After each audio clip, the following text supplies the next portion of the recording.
Assalamualaikum warahmatullahi wabarakatuh. Alhamdulillahirabbil alamin. Wassalatu wassalamu ala asrofil anbiya'i wal mursalin Sayyidina Muhammadin wa ala alihi wa sahbihi ajma'in. Yang terhormat dosen pembimbing mata kuliah Filsafat Islam Ibu Wilda, dan yang saya banggakan teman-teman sekalian. Alhamdulillah, pada malam hari ini kita diberi kesempatan untuk mengikuti kuliah daring pada malam hari ini dalam keadaan sehat walafiat. Salawat serta salam semoga tetap tercurahkan kepada junjungan kita Nabi besar Muhammad SAW, yang mana beliau adalah suri tauladan bagi kita semua. Di sini, saya dan rekan saya akan mempresentasikan tugas filsafat Islam yang berjudul Sejarah dan Perkembangan Filsafat Islam. Latar belakang. Awalnya, filsafat disebut sebagai induk ilmu pengetahuan, sebab filsafat seakan-akan mampu menjawab pertanyaan tentang segala sesuatu atau segala hal, baik yang berhubungan dengan alam semesta maupun manusia dengan segala problematika dan kehidupannya. Filsafat Islam merupakan hasil pemikiran manusia secara radikal, sistematis, dan universal tentang Tuhan, alam semesta, dan manusia berdasarkan ajaran Islam.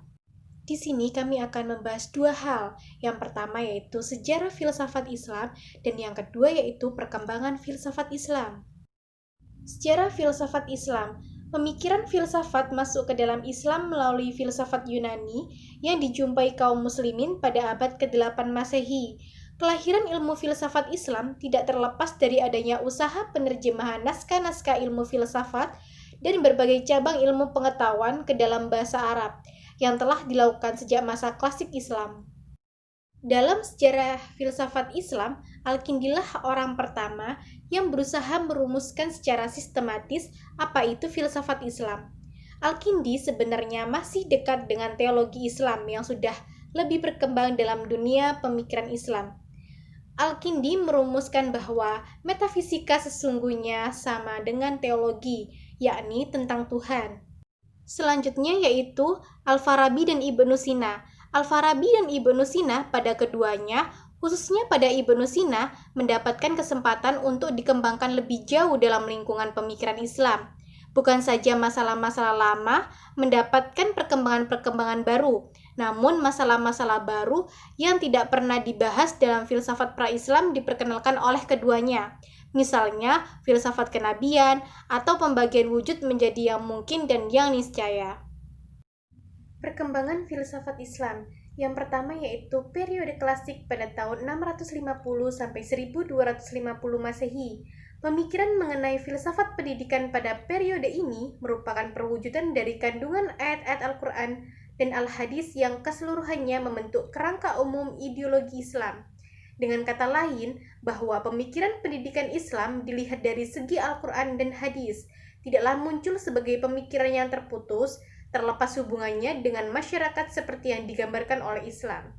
Yang kedua yaitu periode pertengahan pada tahun 1250 sampai 1800 Masehi. Di awal periode ini terlihat munculnya sejumlah pemikiran mengenai pendidikan. Pemikiran mengenai pendidikan tersebut tampak disesuaikan dengan kepentingan dan tempat serta waktu. Periode modern pada tahun 1800 hingga saat ini. Puncak dari pemikiran filsafat pendidikan Islam periode modern terangkum dalam Konferensi Pendidikan Islam Sedunia di Mekah tahun 1977 sebagai awal pencetusan konsep tentang penanganan pendidikan Islam. Jadi kesimpulannya, filsafat telah berkembang dan berubah fungsi dari induk ilmu pengetahuan menjadi semacam pendekatan dan perekat berbagai macam ilmu pengetahuan yang telah berkembang pesat dan terpisah satu dengan yang lainnya. Dan filsafat sebagai alat analisis dalam memecahkan permasalahan filosofis dan dunia ilmu pengetahuan dan kehidupan manusia. Demikian presentasi dari kami. Kurang lebihnya mohon maaf. Wassalamualaikum warahmatullahi wabarakatuh.